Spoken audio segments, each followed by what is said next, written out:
Je suis Sephora Makeup à l'état civil Inès Sephora. Alors, je suis make-up artiste. Je ne maquille pas juste les visages. Je révèle la beauté des personnes qui ont perdu confiance en elles. Je tenais à préciser un truc. Il y a des clients qui ne savent pas. Le fond de teint ne peut pas cacher les boutons, les filles. Il cache juste des taches. Même les pores sont apparents. J'étais autodidacte pendant 5 ans. Et après ça, je me suis dit pourquoi pas me former. Et je me suis formée. J'ai fait une formation de 3 jours. 3 jours? Ouais, mais ça, c'est pas une formation en tant que telle. Mais ça m'a appris quelque chose au moins. J'ai une petite touche. Sephora, si l'occasion t'était donnée de maquiller une célébrité, qui allais-tu choisir?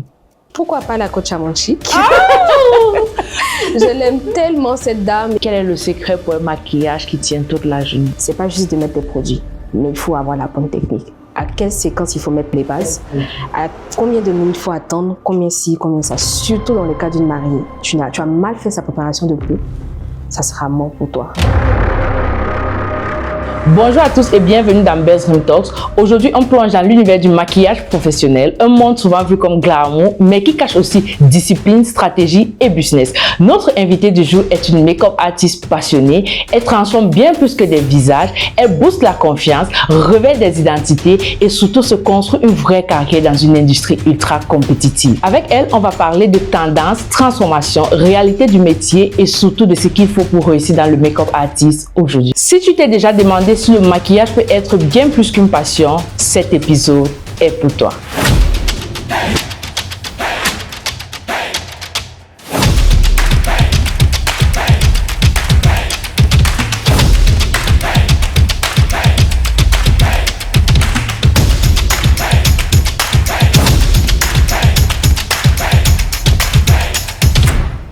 Salut Sephora. Salut Rose. Comment tu vas? Ça va très bien. Merci d'avoir accepté notre invitation. C'est un plaisir. Peux-tu nous dire qui tu es en 10 secondes? Bien sûr. Je suis Sephora Makeup à l'état civil Inès Sephora. Alors, je suis make-up artiste. Je ne maquille pas juste les visages. Je révèle la beauté des personnes qui ont perdu confiance en elles. Sephora, à quel moment tu t'es dit « Ok, le maquillage, c'est ma vie » C'est une petite histoire.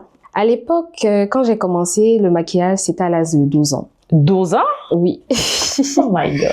Et quand je faisais le maquillage, c'était pas encore dans cette tendance-là et les gens avaient tendance à se moquer de ma prestation. On me disait « Oh, Sephora, qu'est-ce que tu fais ?» et tout et tout. Et par là, plus on se... Parce que moi, je suis ce genre de personne qui... C'est-à-dire, mes faiblesses font mes forces, en fait. Ouais. Donc, plus on se moquait de moi, plus j'allais de l'avant et je me dis « Pourquoi pas se lancer dans ça ?» Et aujourd'hui, ma faiblesse est devenue plus ma force. Mais à 12 ans, tu maquillais déjà. Est-ce que tu faisais des prestations ou c'était juste un jeu peut-être entre copines? Parce qu'on comprend, à 12 ans, on est encore très adolescente.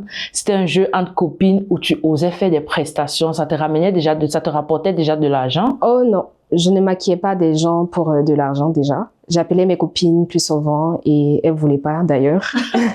Parce que j'étais très nulle. J'étais la nulle. Et plus j'avançais, plus elles ont vu que le business commençait à aller. Et puis elles m'ont dit pourquoi pas. Et voilà. Et c'est une dame, un jour, une dame qui avait une cicatrice dans le visage. Et quand je l'ai maquillée, quand elle a vu que la cicatrice était partie, elle m'a dit « Ah, Sephora ». Elle s'est mise à pleurer dans le miroir. Et je me suis dit pourquoi pas me lancer dans ça. Et puis au départ aussi, je voulais maquiller que des personnes qui ont vécu des chocs. Voilà, exactement. Et après, j'ai dit bon, je vais me lancer dans le business. J'ai commencé par l'art. Et puis, par la suite, j'ai commencé dans l'histoire des tendances, des maquillages ordinaires. Et puis, voilà, je me suis lancée. Oh! Mais là, on comprend ton déclic, c'était vraiment cette femme qui avait cette cicatrice que tu as pu lui faire un make-up et elle était satisfaite. C'est d'où te vient le déclic de transformer ta passion en business. C'est ça. Oh, à 12 ans. Mais tu étais vraiment très jeune. Oui, mais j'ai commencé en régénéral, pas à 12 ans, mais à 12 ans, j'essayais de m'exercer plus souvent et c'est à partir de 15-16 ans, j'ai commencé à me lancer. À quel âge tu as compris que tes faiblesses étaient devenues tes forces? Je dirais en général à 17 ans. 17 ans. Oui, que j'ai commencé le business. Et à 17 ans, tu faisais déjà des prestations avec financement ou c'était juste des prestations par passion? C'était des prestations déjà par passion parce que le financement, si on veut voir là, c'était du n'importe quoi. Mais c'était par passion et puis plus j'ai eu l'encouragement de ma mère. Et puis voilà, je me suis lancée. Et jusqu'ici, c'est quoi ton glow-up le plus préféré?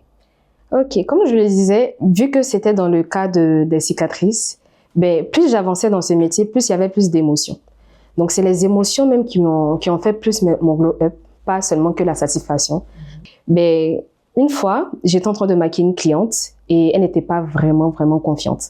Et je me suis dit, OK, pourquoi pas, je vais me lancer, je vais essayer. Et ça, c'était à mes tout débuts. Et quand j'ai commencé, c'était ma première mariée de toute ma carrière en tant que maquilleuse. Et quand j'ai commencé, elle a tellement apprécié.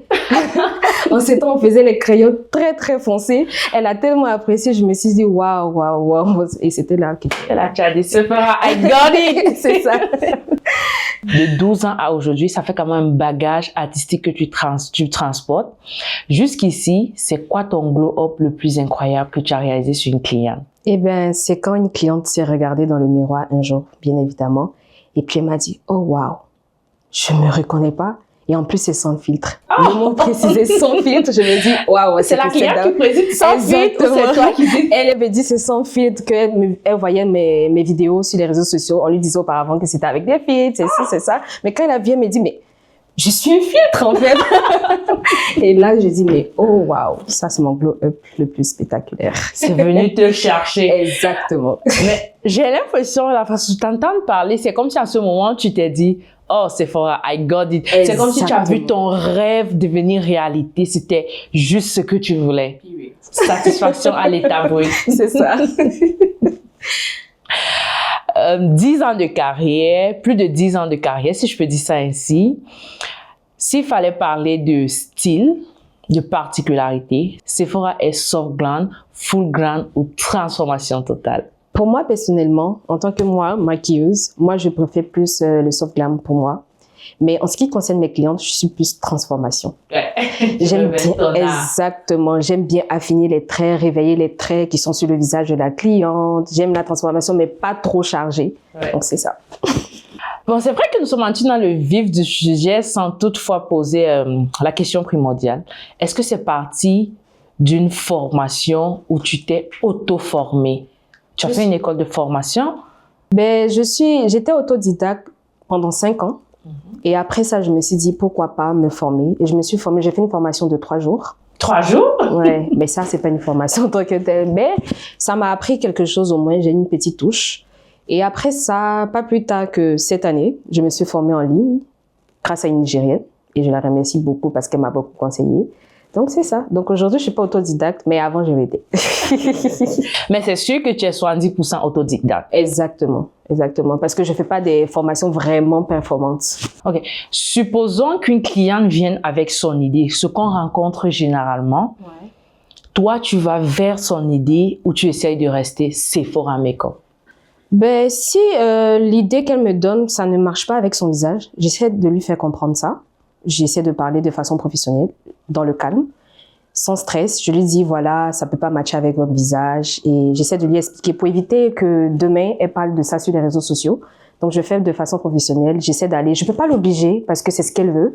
Donc, je lui dis ça. Et si elle insiste toujours, j'essaie de faire mes... Tu donnes ton avis de professionnel. Exactement. Mais est-ce que tu as déjà eu des clients qui se sont obstinés par rapport à leur idée et qu'à la fin, toi, en tant que professionnel, tu t'es dit quand même dans ton cœur...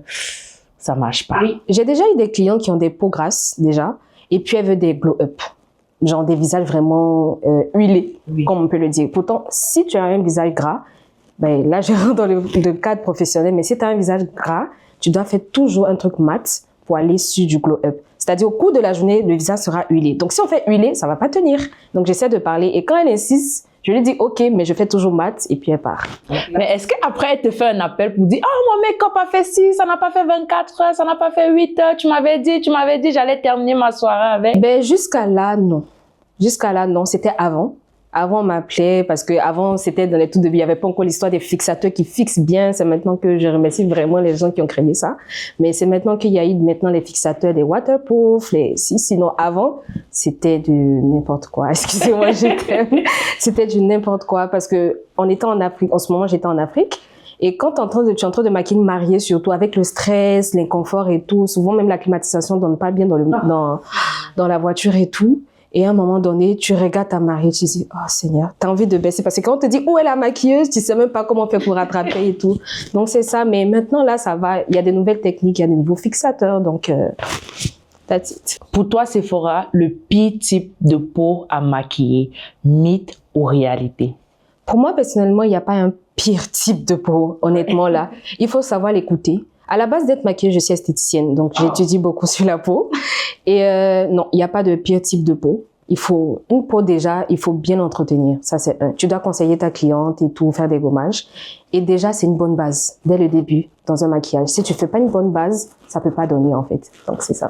Donc, il n'y a pas de pire peau à maquiller. Si je comprends que tu sois peau gras, peau normale, tu as un maquillage. Ouais. Mais je tenais à préciser un truc. Il y a des clientes qui ne savent pas. Le fond de teint ne peut pas cacher les boutons, les filles. Il cache juste des taches. Même les pores sont apparents. Donc, c'est ça. C'est tout ce que j'avais à dire. Parce qu'elles croient souvent que tu opères la magie. Et les gros boutons énormes, non, ça peut rien faire. Qu'est-ce que tu peux conseiller pour ceux qui ont des gros boutons? Bien prendre soin de sa peau, c'est ça? C'est ça. C'est juste ça. Et puis être patiente, c'est tout. Donc, les filles, allez bien prendre soin de vos peaux. Combien de temps ça te prend, Sephora, pour transformer une personne fatiguée en wow? Ben, moi, je dirais qu'1 heure de temps suffit pour maquiller une personne. Mais après, ça dépend de quel type de prestation qu'elle voudra. Mais la vraie transformation est émotionnelle. On peut tout faire, mais si la cliente dit non, c'est pas moi ou c'est pas, ça peut pas le faire. Mais si on est en train de la maquiller, puis voilà. Ouais. Est-ce que tu as déjà ressenti une cliente qui le dit pas de vive voix, mais sa réaction, son gestuelle, sa réaction, qui est comme genre, je suis pas satisfaite, mais elle n'ose pas te le dire? Oui, j'ai déjà eu ça auparavant. Même en tant que maquilleuse, mais jusqu'à présent, j'ai déjà eu des clientes qui sont pas satisfaites. Ben, ça se remarque déjà dans le visage et tout. Ben après, c'est le manque de communication. Parce qu'une cliente qui vient déjà, qui te dit que je veux un maquillage de transformation, et puis au final, elle s'attend un maquillage soft, ça peut pas marcher. Okay. Donc je pense que c'est le manque de communication qui fait qu'il n'y a pas de satisfaction. Surtout que sur tes réseaux, toi, tu publies tout. Exactement. Et quand tu demandes à la cliente, qu'est-ce que tu veux? Je te laisse faire. Mais dis-moi exactement le teint, qu'est-ce qui peut marcher et tout, mais malheureusement, il y a ça aussi. Donc c'est ça. Sephora, quel est le produit sans lequel tu refuses de maquiller? C'est ma base hydratante. Oh. Mais il n'y a pas que mes pinceaux. Sans ça, je ne peux C'est vrai aussi que sans les pinceaux, tu n'es pas Sephora Makeup. Non, pas du tout. Je peux rien faire sans les pinceaux. Une fois que j'oublie ma valise de pinceaux, je peux rien faire. Est-ce que tu apprêtes ton matériel à la veille ou alors tu te lèves juste le matin, tu dis « Ok, je porte mon sac, je pars ». C'est obligatoire d'apprêter à la veille. J'apprête à la veille. Le matin, je dois vérifier encore avant de partir. Donc, c'est obligatoire que j'apprête à la veille. Une tendance make-up que toi, tu détestes, mais que tout le monde fait? Ben, je dirais le maquillage très chargé, le maquillage lourd. C'est-à-dire, quand tu vois la personne, tu la vois plus, en fait. Ses yeux sont éteints, ses lèvres sont éteintes, son nez, on n'en parle pas. On voit même plus son nez. Donc, c'est un truc que je déteste vraiment. Mais est-ce que tu l'as déjà fait? Est-ce qu'il y a des clientes qui demandent d'avoir un maquillage chargé? J'ai déjà eu recours à plein de clientes comme ça qui veulent un visage très clair, pourtant ils sont noirs. Pour de vrai? Oui. Mais ça, c'était en Afrique. C'était pas ici. Donc, c'est ça. À l'inverse, une tendance surcotée que tu penses que les gens devraient adopter? Bon, pour aller dans un bureau, aller dans un anniversaire, une cérémonie. OK. Comme on dit souvent chez nous en Afrique, le chargeur universel. C'est ça. Donc, je dirais le maquillage glowy, un trait lumineux, des traits ressortis, des yeux pas très chargés. Au niveau des yeux, peut-être un seul fard à paupières, des lèvres vraiment mat ou nude, ou peut-être un petit gloss. Je dirais ça, le glowy, le glow-up make-up. Donc, c'est ça. Donc là, celui-là, tu le proposes à tout le monde? Oui. Moi, je l'appelle généralement le everyday make-up. Donc, c'est ça, on peut partir partout avec ça. Pour toi, Sephora, est-ce que tu penses que TikTok, Instagram, bref, les réseaux sociaux influencent les clients d'aujourd'hui? Oui, vraiment. Avant, c'était Instagram. Mais maintenant, TikTok influence beaucoup. T'as pas d'abonnés, même déjà, même elle a un peu peur, elle s'est dit, ça c'est qui ça? Mais pour de vrai, TikTok, oui, c'est maintenant que ça a commencé. Mais Instagram, lui, il va de haut en haut. Parce que si t'es pas sur Instagram, généralement, les clients te prennent pas au sérieux. Et quelle est la demande la plus bizarre que tu as déjà reçue jusqu'ici? C'est ça, comme je l'ai dit, c'est le maquillage différent le visage différent de la toute partie du corps. Je trouve ça bizarre, en fait. Pourquoi, mettre du blanc tandis que t'es noir? Donc, c'est ça qui est vraiment bizarre. C'est pas peut-être souvent pour aller faire des projets cinématographiques? Pas du tout. Je préfère ne pas me prononcer là-dessus parce que J'essaie d'imaginer pourquoi tu es noire et tu veux un maquillage tout blanc. J'essaie de comprendre la raison, mais je préfère vraiment ne pas me prononcer là-dessus. Sephora, est-ce que tu as déjà rencontré une galère dans un événement? Si oui, comment tu l'as géré? Ouf, ouais. Je dirais, faut toujours, les filles, ayez toujours un plan B. Parce que j'étais allée maquiller une mariée et c'était à mes tout débuts et j'avais un seul fond de teint. Et le fond de teint, pendant que j'étais en train de maquiller, j'étais en train de mettre les bases de la mariée et le fond de teint est tombé. Tombé, oh my God! Pourtant, moi, je suis quelqu'un, une fois que ça tombe, moi, je peux plus le prendre. Ouais. Donc, le verre, et puis c'était en verre. Donc, le verre est dedans, je peux pas mettre sur le visage de la cliente, je sais pas comment faire, je suis perdue. C'était une galère. Heureusement que la cliente avait son fond de teint. Elle m'a dit, je vais diminuer sur le prix du maquillage. Je lui ai dit, madame, pardonnez. Et puis après, donc, les filles, il faut toujours avoir son plan B, c'est très important. Pour toi, Sephora, quel est le secret pour un maquillage qui tient toute la journée? Est-ce qu'il y a d'abord un maquillage qui tient toute la journée? Bien sûr qu'il y a un maquillage qui tient toute la journée. Maintenant, en temps présent, il y a un maquillage qui tient toute la journée. Mais déjà, la bonne technique, il faut l'avoir. Et puis, la préparation de la peau. C'est pas juste de mettre des produits, mais il faut avoir la bonne technique. À quelle séquence il faut mettre les bases? À combien de minutes il faut attendre? Combien ci, combien ça? Surtout dans le cas d'une mariée. Tu as mal fait sa préparation de peau, ça sera mort pour toi. Parce que souvent, on est là, on peut pas rester avec la mariée toute la journée, ça dépend du budget. Souvent, tu dois rester, si tu ne fais pas bien, même quand tu prépares pas bien ta peau, les produits de maquillage ne peuvent pas bien s'appliquer.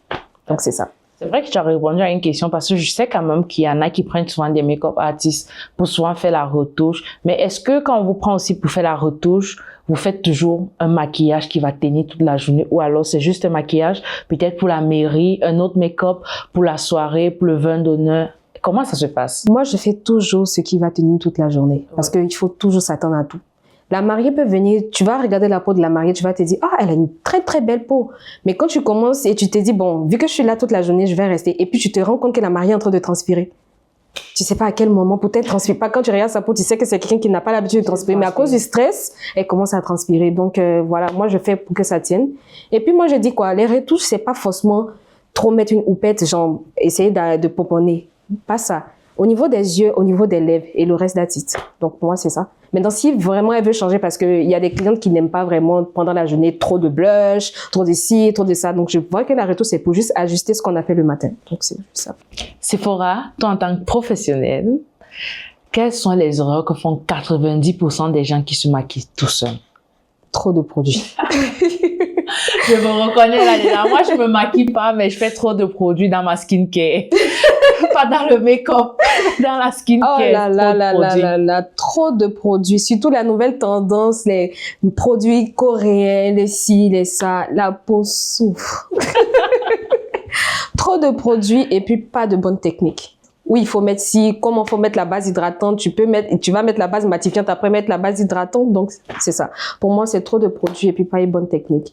On n'a pas besoin de trop faire, surtout quand tu te maquilles toi seul, t'as pas besoin de trop de produits pour te maquiller. Soit si t'as une peau mixte, tu prends soit ta base hydratante et ta base matifiante, c'est tout. Ou tu prends un toner parce que il faut vraiment un toner pour pouvoir prolonger la durée du maquillage. Donc il faut vraiment un toner, ta base hydratante et puis ton matifiant. Si t'as une peau sèche, tu mets juste ta base hydratante et puis un peu de matifiant. Si t'as des pores, tu prends pour boucher. C'est fini, pas 4, 5, 6, 7 produits. Tu n'es même pas une mariée. Même les mariés ne m'en souffrent pas autant. Donc, c'est ça. Trop de produits, ça tue l'affaire. Et puis, les fonds de teint ne s'appliquent plus bien. Est-ce que tout le monde peut être transformé avec le maquillage? Ah là là, je dirais que c'est les gens qui ont des boutons qui s'attendent à un waouh. C'est-à-dire, dès qu'on les maquille, il veut que les boutons partent. Pas du tout. Le fond de teint, lui, il vient juste cacher les taches. Il peut cacher aussi certains pores, mais il ne peut pas cacher les boutons. Surtout les gros boutons. Exactement, les gros boutons, il ne peut pas cacher. Mais si tu veux vraiment cacher les boutons, utilise un Fit Snap ou une application qui va te cacher les boutons. Sinon, une maquilleuse ne peut pas faire ça du tout. À quel moment, toi, tu sais que la cliente est satisfaite? Parce que moi, j'ai tendance à toujours donner le miroir. Attends, tu donnes pas le miroir à la fin? Non, j'ai tendance à toujours donner le miroir à la fin. Je donne pas le miroir pendant. Parce que quand tu donnes le miroir pendant, ça c'est quoi? Qu'est-ce que tu fais là? Surtout que moi, je suis très speed. surtout les week-ends, j'ai tellement de clients, j'ai pas le temps de donner le miroir à la personne parce qu'elle va perdre mon temps. Mais c'est quand la cliente, c'est la première fois qu'elle se fait maquiller, je lui donne le miroir, je lui dis, t'as accès à ton téléphone. Sinon, j'autorise pas. Sinon, quand la cliente tend le miroir, elle se regarde comme ça. Je sais pas comment je vais me sentir, surtout quand elle crie ou elle dit waouh, ce mot-là. On dirait peut-être où je suis arrêtée, je vais juste m'envoler pour aller au ciel, c'est tellement bien. Donc je pense que c'est ça. Pour toi, Sephora, make-up artist, passion ou business aujourd'hui? Passion. Je suis très passionnée du maquillage. Même si je suis en esthétique, j'adore le maquillage. Je peux pas m'en passer de ça. Même si une cliente m'appelle tout à l'heure, par exemple, si une cliente m'appelle tout à l'heure, à 23h, je veux un maquillage, je vais le faire. Tu vas le faire? Je te jure. Je suis tellement passionnée du maquillage. Souvent même, j'ai mal aux pieds, j'ai mal aux orteils, je suis arrêtée toute la journée. Il faut que je m'assoie, mais je m'assois pas. Je fais tout mon temps. Parce que je me dis, le maquillage, parce que le maquillage, je vais donner un petit secret. Une fois que tu arrêtes sur une semaine, tu perds la main. C'est comme une drogue. Il faut une constance, en fait. Exactement. Donc, tu dois toujours travailler. Ça fait que je fais tout le temps les sourcils. Je veux même aller me faire tatouer les sourcils, mais je me dis, si je me fais tatouer, j'aurai la paresse de faire mes sourcils. Donc, c'est ça mon...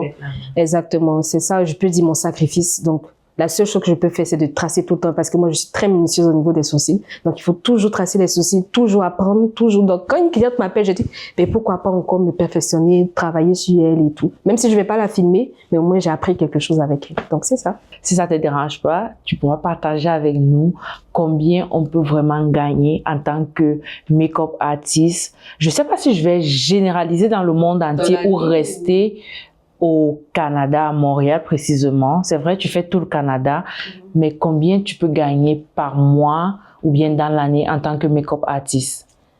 Je dirais par mois, si tu as comme 3-4 prestations de mariage, tu peux gagner au-delà de 2800 $ par mois ou plus. Tu peux même aller même à 4000 si tu maquilles les filles d'honneur. Donc, je dirais 4000, 2800. En semaine, tu peux te gagner 1600 quand t'es plus speed. Et par année, dans l'ensemble, je dirais 40 000. Voilà. Parce que en tant qu'entrepreneur, tu peux te lever un matin et puis avoir beaucoup. Oui, c'est vrai. Et puis, ça dépend des saisons. Par exemple, en été, tu te fais beaucoup d'argent. Ça, c'est sûr. Tu peux aller jusqu'à peut-être 30 000 si tu travailles bien. Mais en hiver, c'est un peu, c'est un le peu marché compliqué. Un peu calme, c'est un les peu gens plus sortent calme. pas beaucoup, il n'y a pas de cérémonie. Exactement. Mais quand tu vas dans décembre, janvier, ça bouge fort. Et après janvier, c'est un peu... tu te retrouves à 1000, tu te dis, ah Seigneur. Mais c'est ça l'entrepreneuriat. On monte, on descend, on monte. Surtout quand on est entrepreneur dans ce domaine-là, c'est pas facile de garder la constance. C'est pas comme si on vendait quelque chose qu'on va constamment vendre. C'est vraiment en période, en saison forte. Et la rapidité. Bien sûr. Si t'es pas rapide, tu peux pas avoir tout ça. C'est ça. Il arrive un moment où tu te sens faible. Il arrive un moment où tu es tellement rapide. Parce que généralement, les maquillages soft, ben, je vais pas dire le prix aussi de mes prestations, mais les maquillages soft, si tu vas plus speed, parce que c'est 1 heure de prestation. Imagine, tu te fais comme 1 heure de 8h à 20h. Tu gagnes beaucoup.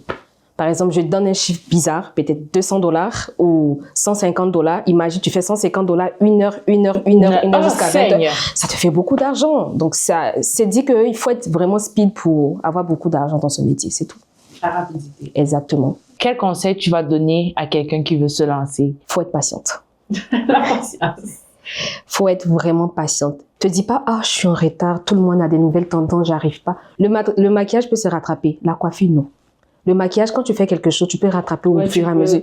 Mais tandis que la coiffure, une fois que tu as vidé la perruque, tu pourras plus rattraper. Il suffit de mettre un crayon pour mentir à la cliente que ce sont les cheveux, pourtant non. Donc, il faut être vraiment, vraiment patient. Jusqu'à là, on trouve que je maquille bien, mais moi encore, je dis qu'il faut que je me perfectionne encore parce que je suis patiente. Donc, c'est ça. C'est la clé. Sephora, si l'occasion t'était donnée de maquiller une célébrité, qui allais-tu choisir? Avant, j'aimais bien Rihanna. Je disais, oh, je dois la maquiller, celle-là. Mais elle est un peu plus nue, plus très, très léger. Mais celle qui va un peu plus dans ma tendance, c'est Cardi B. Oh là là, my Parce God. qu'elle est trop artistique, elle se déchaîne dans les looks et tout. Donc, je dis, Mais Lady pas? Gaga aussi n'est pas Oui, mal. bien sûr. Lady Gaga, oui. Mais au niveau de Cardi B, oui, ça fait l'affaire et tout. Mais c'est ça. Ça épouse carrément ton style. Exactement. Et en Afrique, pourquoi pas la Kocha Manchik? Oh! Je l'aime tellement, cette dame. Et puis, elle est plus dans du soft, dans du glow. Elle match un peu avec moi au niveau du look de maquillage. Donc, j'ai dit un jour, Inch'Allah, si Dieu le veut, je vais la maquiller. Oh, c'est sûr qu'avec le niveau de professionnalisme que tu fais, le niveau de travail, ta passion, ton dévouement, ta bravoure, je suis sûre que tu auras l'occasion un jour de maquiller soit Kocha Manchik, soit Cardi B. C'est ça. Et j'espère que ce jour-là, tu vas m'appeler de faire des vidéos. Il n'y a pas de souci. Avec plaisir. C'est quoi ton plus grand rêve dans le make-up? Ça, c'est un projet que je travaille dessus, mais c'est de créer ma propre marque de maquillage. Oui. Au niveau de la teinte, mais plus au niveau des teintes noires. Et pourquoi pas les teintes blanches, mais étudier plus sur les teintes noires parce que au niveau, bon, vu que je suis esthéticienne, on travaille plus sur l'hyperpigmentation. Donc, pourquoi pas refléter ça. Et puis, bien évidemment, les teintes noires n'ont pas seulement que le sous-ton chaud. Elles ont aussi un sous-ton neutre, un sous-ton froid. Donc, travailler plus là-dessus et puis pouvoir matcher surtout les teintes très, très foncées. C'est très difficile pour elles de trouver les teintes. Donc, pourquoi pas faire une marque en ce qui concerne ça. Donc, c'est ça. Félicitations. Merci. Et beaucoup de courage. Merci beaucoup. En tout cas, moi, je serai au premier loge pour dire « Ah !» Le moment qui t'a rendu le plus fier dans ta carrière? C'est la fidélité. Quand les clients reviennent encore et encore. Quand ils parlent aux gens. Quand elle dit, c'est là, ah là là là là. Surtout quand il y a des clients qui disent, ah non, mais c'est là, mettre du filtre. Et puis elle te dit, non, mais regarde mon maquillage, regarde ça. Ça me rend tellement fière. Et je me dis, pourquoi pas encore aller de l'avant et tout. Donc, c'est quand les clients reviennent, la fidélité. Et puis voilà, ça me fait plaisir. C'est vrai qu'on a toujours un petit truc qui vient nous chercher quand le client revient. Surtout quand elle revient, puis elle s'assoit sur ta chaise. Et dit, j'ai trop aimé le maquillage de la semaine dernière. Je veux que tu me reposes encore pire que ça. Ça fait tellement plaisir. Elle précise, surtout moi, j'aime bien quand le client revient. Ça te fait un pic au cœur. Là, tu dis, OK, ça veut dire le client a été satisfait. Ça veut dire le client a aimé. Ça veut... Honnêtement, moi, j'aime quand le client revient. Surtout le bouche à oreille. Ou alors, quand le client oh, je viens de telle personne. J'ai donné ton numéro, j'ai reçu ton numéro. C'est ma plus grande satisfaction. Surtout les longs tests. Quand tu rentres, tu es un peu fatigué. Tu laisses un long test et puis elle te donne un petit pouvoir. te dis merci beaucoup, c'est vraiment gentil, ça fait tellement plaisir. En une phrase, c'est quoi être maquilleuse professionnelle? C'est de toucher les visages et surtout les cœurs. Oh, c'est trop cute, je vais pleurer, j'ai besoin d'un mouchoir. Je suis tellement dans l'émotion dans le maquillage, surtout quand il y a des clientes qui viennent et puis genre elles te racontent certaines situations, leur vécu, surtout les clientes qui ont eu des petits accidents, des petits trucs et tout. Quand elles viennent, tu es en train de les maquiller, t'expliques les histoires, ça fait tellement chaud que tu as envie même de la maquiller gratuitement, en fait, c'est ça. Donc, je disais, c'est toucher les cœurs. Et quand elle s'émire, elle a envie de pleurer, mais elle n'a pas envie toutefois d'abîmer son maquillage. Donc, je pense que c'est ça. Pour moi, c'est l'émotion, le maquillage, c'est chaque personne qui vient autour de toi, chaque personne a son histoire. Ça rend mature, en fait, le maquillage. Parce qu'elles viennent pas seulement pour le maquillage, elles viennent juste, souvent même apaiser même les douleurs. Donc, pour moi, c'est ça. J'ai une question et j'aimerais savoir, Sephora, est-ce que toi, tu peux confier ton visage à quelqu'un d'autre ou tu es plus déjà, je me maquille tout seul?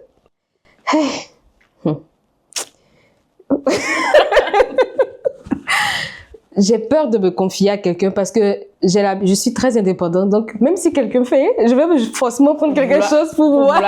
Exactement. Mais oui, le jour de mon mariage, c'est sûr que je vais confier mon visage à quelqu'un. C'est ça, j'allais te demander. Je serais tellement stressée. Mais pour ma dot et autres, vu qu'on a en Afrique, il y a la dot qu'on doit faire d'abord. Mais pour la dot, c'est moi qui vais le faire. Mais pour le mariage et tout, bah pas la dot c'est pas moi qui vais le faire. Mais pour mon mariage, vu que ça sera ici par la grâce de Dieu, donc voilà, c'est ça. Tu vas le faire. C'est ça. Sinon en Afrique, ça sera quelqu'un. C'est vrai que se confier souvent à quelqu'un d'autre, c'est difficile. C'est stressant. Quel conseil tu donnerais à une personne qui a peur de se lancer? Peut-être pas dans le monde du make-up artist, mais à une personne qui a une idée de business, mais qui a peur de se lancer, d'entreprendre. L'entrepreneuriat, c'est pas juste l'argent. C'est une question de passion. Et faut pas avoir peur de miser. Faut pas avoir peur de perdre. Attends-toi à tout. Ça peut marcher comme ça peut ne pas marcher. Ouais. Donc voilà, moi je dirais que c'est la patience. Il faut vraiment patienter dans l'entrepreneuriat. Et puis moi je suis très chrétienne, donc faut confier tout à Dieu. Confie toujours à Dieu, quelle que soit la situation, mets toujours Dieu devant. Et si ça marche pas, parce que tu t'es déjà préparé mentalement. Donc, si ça marche, je remercie Dieu. Si ça marche pas, ouais, on avance toujours, on continue d'avancer. Et puis voilà. Parce qu'il y a des hauts et des bas. Souvent, même si tu es là, comme c'est, puis il y a personne. Mais tu es obligé de faire avec. Qu'est-ce que tu penses des femmes qui veulent pas entreprendre et qui comptent à 100% sur les hommes? Comme on dit souvent chez nous en Afrique, des femmes qui restent à la maison, qui croisent les pieds et qui attendent les hommes. Qui attendent tous les hommes. D'abord, je dirais, même celle qui a marié le plus riche au monde aura toujours un business sur le côté. Ça, c'est sûr. Parce que nous, les femmes, même si ton homme te donne tout l'or du monde, tu auras toujours besoin de quelque chose. Ça, c'est clair. Et au niveau du maquillage, je voulais dire que déjà, tu n'as pas besoin de tout commencer. Les moyens, ça se construit. Le talent et la discipline, ça se décide. Une maquilleuse a besoin de peu de produits, peu de bases pour commencer. Pas tout en même temps. Donc, c'est ce que je voulais apporter. Autrement dit, si tu veux entreprendre, faut pas attendre à avoir le dernier iPhone ou avoir le dernier produit sur le marché. Commence avec ce que tu as et au fur et à mesure, tu vas upgrade. Ça pas. Même si TikTok, on commence par les petits abonnés pour monter. Oh. Donc, c'est un peu ça. C'est aussi. Sephora, rendu où tu es aujourd'hui, forcément, tu as eu quelqu'un qui t'a boosté. Quelqu'un qui a toujours été là pour toi. Quelqu'un qui a essuyé tes larmes quand on te disait que tu étais nul. Parce que tu n'es pas la Sephora nulle il y a 10 ans. Quelqu'un sur qui tu peux compter à tout moment. Est-ce que tu as une personne à qui tu aimerais juste dire merci? Oui, c'est ma mère. Je t'aime.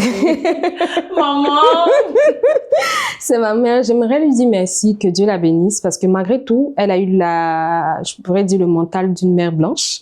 Parce que tout ce qu'on disait sur moi, elle était là. Je crois en toi, vas-y. Elle donnait toujours ses moyens, même quand mon père n'était pas d'accord. Jusqu'à présent, il n'est pas d'accord. Il veut que sa fille soit infirmière.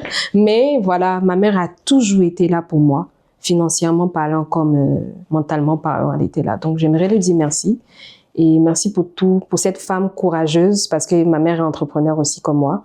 Donc, pour cette femme courageuse qui a toujours été un exemple pour moi. Donc, c'est ça. Est-ce que Sephora Makeup travaille à temps partiel dans le make-up artist ou à temps plein? En ce moment, je travaille à temps partiel, pas encore à temps plein. Ben, quand j'ai les congés, je travaille à temps plein. Mais pour le moment, c'est à temps partiel parce que l'école a repris. Ah, ok. Donc, Sephora Makeup est étudiante. Oui, je suis étudiante en ce moment en esthétique. Et je termine très bientôt. Donc, très bientôt, je serai à temps plein. Donc, très bientôt, tu pourras me donner des conseils pour mon visage. Bien sûr. Merci Sephora. Là, nous sommes rendus au thème de notre discussion. Merci d'avoir partagé ton expérience, ton expertise, ta vie et aussi ton professionnalisme avec nous. Est-ce que tu peux tout simplement laisser un message pour ceux qui vont t'écouter après? Bien sûr. Avant, c'était ma faiblesse quand on se moquait de moi. Aujourd'hui, j'ai transformé ma faiblesse en force. Aujourd'hui, je ne me maquille pas juste, je redonne confiance. Ici, Sephora Makeup. Bisous.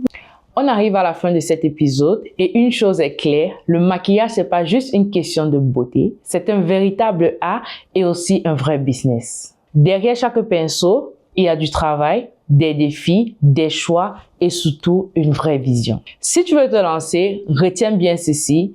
Ton talent est important, mais ta constance et ta stratégie feront toute la différence. Merci à notre invité Sephora Makeup pour ta transparence et ton parcours inspirant. Ça fait plaisir. Et toi qui nous écoutes, n'oublie pas, tes rêves n'attendent pas, transforme-les en action. On se retrouve très bientôt sur Best Dream Talks.